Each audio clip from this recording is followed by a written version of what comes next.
Investitsiya qilish investing deb ataladi. Ya'ni uzoq muddatga mo'ljallangan bo'ladi va yillar davomida boylik ortib, moliyaviy xavfsizlik ta'minlanadi.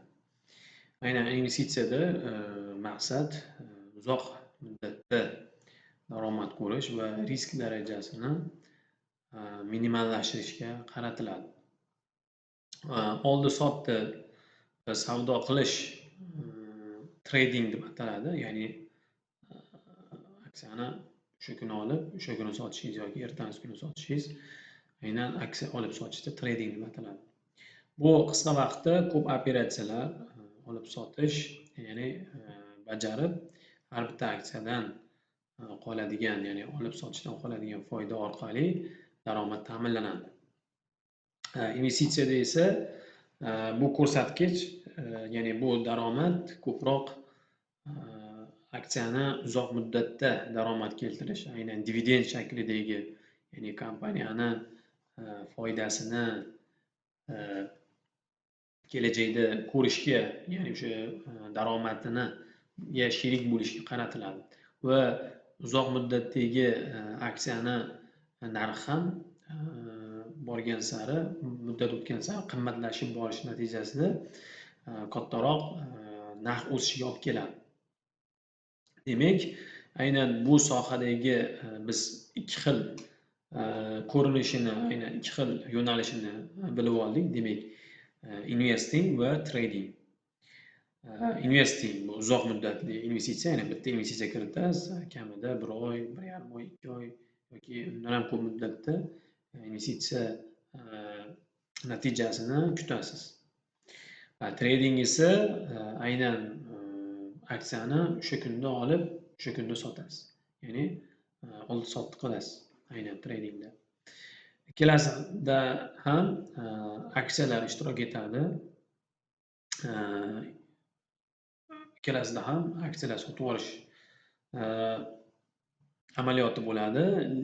Ammo investitsiya, ya'ni investingda ko'proq vaqt kompaniyani moliya hisobotlari bilan o'rganish yoki tanishish bilan o'tadi. Tradingda esa kompaniyani hech qanday moliyaviy hisobotlar emas, asosan birjadagi narx dinamikalarini o'rganish orqali savdo qilinadi. Ya'ni ikkalasini ham harakat qilish uslubi va instrumentlari, ya'ni vositalari boshqa hisoblanadi. Umumiy mavzulari va umumiy ishlatadigan instrumentlar ham bor. Ham investingda, ham tradingda kerak bo'ladigan instrumentlar bor. Bularni ham biz o'rganamiz. Aynan investingdagi zarur bo'ladigan yo'nalishlar va tradingda zarur bo'lgan yo'nalishlarni ham biz Xudo xolasa bosqichma-bosqich o'rganamiz. Moliya bozori tushunchasiga yana ozgina to'xtalsak, aynan moliya bozori bu qilib investitsiya qiluvchilar va ushbu mablag'ga ehtiyoji bo'lgan shaxslarni uchrashtiruvchi bozor hisoblanadi. Investor va kompaniyani uchrashtiruvchi bir bozor. Bu ishtirokchilarga samarali investitsiya qilish imkoniyatlarini yaratuvchi hamda xizmat ko'rsatuvchi bu bozor, ya'ni investitsiyalarni samarasiz faoliyatdan olib, samarali faoliyatga yo'naltiruvchi tizim hamdir. Demak, bu faqat uchrashtiruvchi emas, aynan investitsiya sohalarini baholab turuvchi va samarasizdan samaraliga olib o'tib beruvchi bitta professional faoliyat ekan. Moliya bozori bu harakatlarni moliya institutlari, aynan banklar, sug'urta, fond birja, investitsiya fondlari, brokerskiy kompaniyalar, depozitariyalar, investitsion maslahatchilar yordamini bajaradi. Demak, fin market deyishadi, ya'ni financial market, bu moliya bozori, bu jamiki mana shu investitsiyaga xizmat qiluvchi organizatsiyalarda birlashib bitta maqsadda, ya'ni investitsiya kapitalidan samara olish uchun, foyda olish uchun qilingan harakatlar majmuasini aynan moliya bozori deb tushunishimiz mumkin. Hozirgi sanab o'tgan bank, sug'urta va fond birja bular hammasi investitsiyaga xizmat qiluvchi va investitsiya ishtirokchisi hisoblanadi. Biz endi bosqichma-bosqich moliya bozorini, aynan aksiyalar bozoriga kirib boramiz. Aynan kimlar ishtirok etishi va qanday ishtirok etishi va qanday tartibda ishtirok etishi va ular bizga qanday imkoniyatlarni va samaralarni yaratib berishini biz o'rganib chiqamiz va ularni xizmatidan foydalanishimiz zarur bo'lgani uchun bu sohalarni mukammal o'rganishimiz kerak bo'ladi. Ya'ni bularni xizmatlarini biz tajribamizda foydalanib ko'rishimiz kerak bo'ladi. Aynan investitsiya qilishimiz uchun. Aynan moliya bozorining yo'nalishlari bo'yicha turlariga keladigan bo'lsak, aynan biz moliya bozorini yirik bir majmua deb atadik. Aynan investitsiya va biznesni samarali faoliyatga xizmat qiluvchi yirik soha, ya'ni hamjamiyat, umumiy moliyaviy hamjamiyat deb baholaydigan bo'lsak, ular endi 7 ta bozorlar turiga bo'linar ekan. Birinchisi aksiya bozori, aynan biz ko'proq e'tibor berib, ko'proq o'rganadigan aynan stock market. Biz bunda ko'proq faoliyatda bo'lamiz. Aynan aksiyalarni xarid qilish bizning maqsadimiz bo'lgani uchun ko'proq aksiya bozorida ishtirok etamiz. Obligatsiyalar bozori, aynan bond market ham deyiladi. Obligatsiya bu qarz, qimmatli qog'oz hisoblanadi. Qarz, ya'ni aksiyada ulush, foyda, ziyon o'rtada taqsimlanishi bo'lsa, obligatsiyada esa bunday bo'lmaydi. Obligatsiyada o'ta kredit shaklida foyda ko'rasizmi, zarar ko'rasizmi, belgilangan foizda berishingiz kerak bo'ladi. Ya'ni kompaniya aksiya muomalaga chiqarishi mumkin, ya'ni aksiyasini sotishi mumkin yoki obligatsiyasini sotishi mumkin. Aksiyasini sotsa o'ziga sherik olgan bo'ladi, obligatsiyasini sotsa qarz majburiyatini olgan bo'ladi.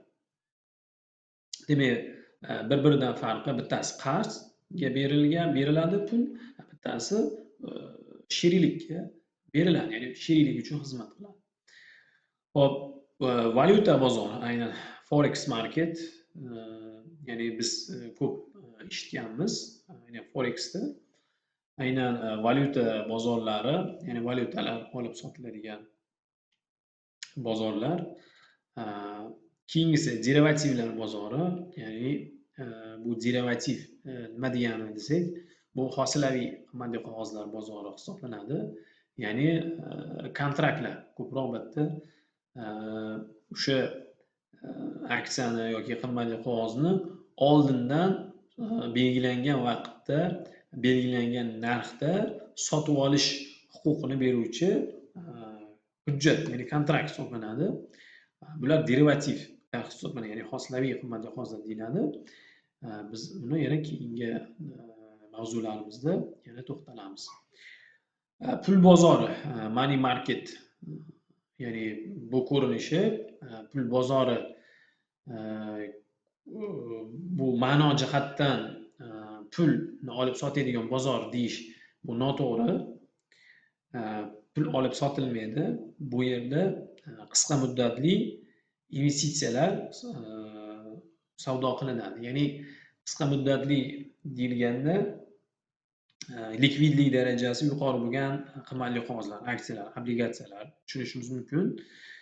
Ya'ni bizda pul bozori deganda birinchi hayolimizga pulni olib sotish, xuddi valyutachilarni funksiyasini tushunamiz, lekin xorijda unday emas.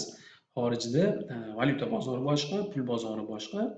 Aynan xorijda pul deb faqatgina bizni tasavvurimizda pul emas, aynan pulga tenglashtirilgan qisqa muddatli, ya'ni muddati 120 kun yoki 90 kundan iborat bo'lgan aksiyalar yoki obligatsiyalar yoki boshqa qimmatli qog'ozlarni pulga tenglashtirishadi. Ya'ni pul muomalasi va likvidlik darajasi yuqori bo'lgani uchun pulga tenglashtiriladi.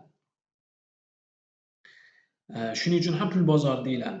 Ya'ni qisqa muddatli bo'lgani uchun, ya'ni tez pulga, ya'ni aylanish imkoniyati, ya'ni 3 oyda, 4 oyda pulga aylanish imkoniyati bo'lgani uchun buni pul deb atashadi. Ya'ni haqiqiy puldan keyingi likvidlik pulga tenglashtirilgan bir instrument sifatida qarashadi. Xom ashyo bozori, ya'ni commodities market deyiladi. Bu biz bilamiz. Xom ashyolar olib sotiladigan, ya'ni shakar va boshqa neft yoki boshqa tovarlar olib sotiladigan bozor. Keyingisi esa kriptovalyutalar bozori. Ya'ni kripto market ham deydi. Aynan Binance platformasida olib sotiluvchi kriptovalyutalar. Bular elektron shaklda yaratiladi. Blockchainda yaratilgani uchun bularda duplikati, ya'ni ikkinchi nusxasi bo'lmaydi. Va bu kriptovalyutalar ham aktiv sifatida qabul qilingan. Aynan Amerikada, AQShda kriptovalyuta o'zi qimmatli qog'oz sifatida o'sha qonunga kiritildi.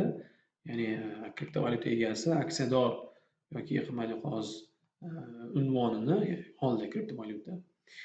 Hop.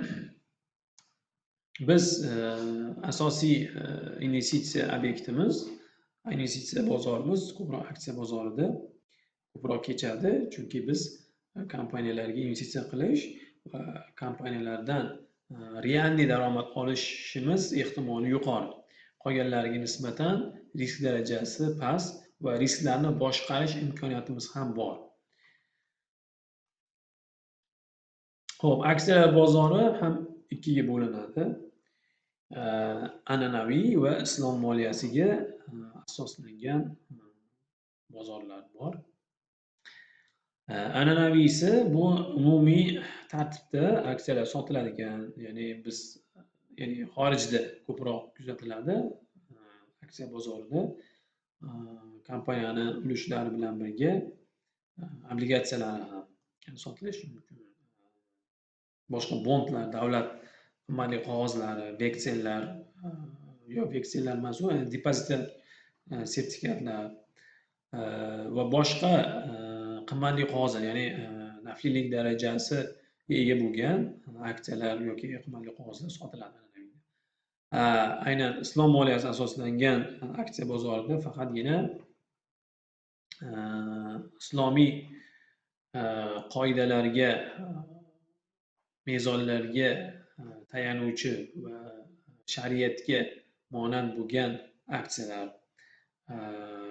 va faoliyat jihatdan, ya'ni kompaniya faoliyat jihatdan halol bo'lgan kompaniyalarda aksiyalari olib sotiladi.